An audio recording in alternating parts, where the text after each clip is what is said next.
ញោមកាថ្មមីស៊ូមួយមុខនេះឆ្ងាញ់ណាស់បងប្អូនហូបតែមួយផ្លេតខ្ទេចដូចខ្ទឹមតែបើសាច់ធ្វើវិញបងប្អូនអើយអត់ទេបតបអត់ចេះចាប់អត់ចេះហើយទេតែជាសំណាងមានជំនួយការពិសេសបងប្អូនគឺថាមុខតដានឹងឯងមុខជំនួយការនឹងជួយបេះតសក់ជួយបេះជីអីចឹងទៅបងប្អូនតើពីយើងបេះបន្លែរួចហើយបងប្អូនអារបស់ដែលយើងត្រាំពី3មុខមិញហ្នឹង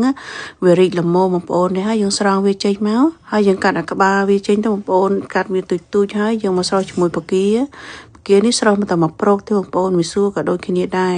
ស្រោចហើយខ្ញុំយកវាទៅលាងជាមួយនឹងទឹកត្រជាក់ព្រោះអីវាក្តៅពេកណាហើយបន្លែយើងយកវាមកលាងស្រោះទឹកចេញទៅបងប្អូនហើយគ្រឿងផ្សំថ្ងៃនេះមានដូចជា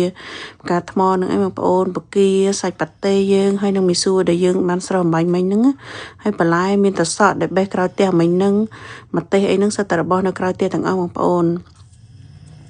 បន្ទាប់មកយើងមកបុកជាមួយនឹងទឹកត្រីកោះកុងបងប្អូនទឹកត្រីកោះកុងនេះខ្ញុំប្រើជាមួយនឹងស្ករត្នោតបន្តិចដែរព្រោះអីដើម្បីឲ្យវាឈ្ងុយហើយនឹងទឹកត្រីយើងហ្នឹង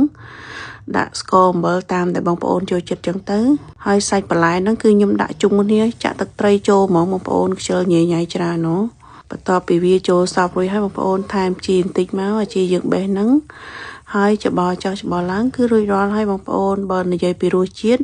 ជូរអែមប្រៃល្មមបងប្អូនឆ្ងាញ់អស់ស្ទះហ្មងណាអរគុណច្រើនបងប្អូនកុំភ្លេចធ្វើហូបទាំងអស់គ្នាបាយបាយ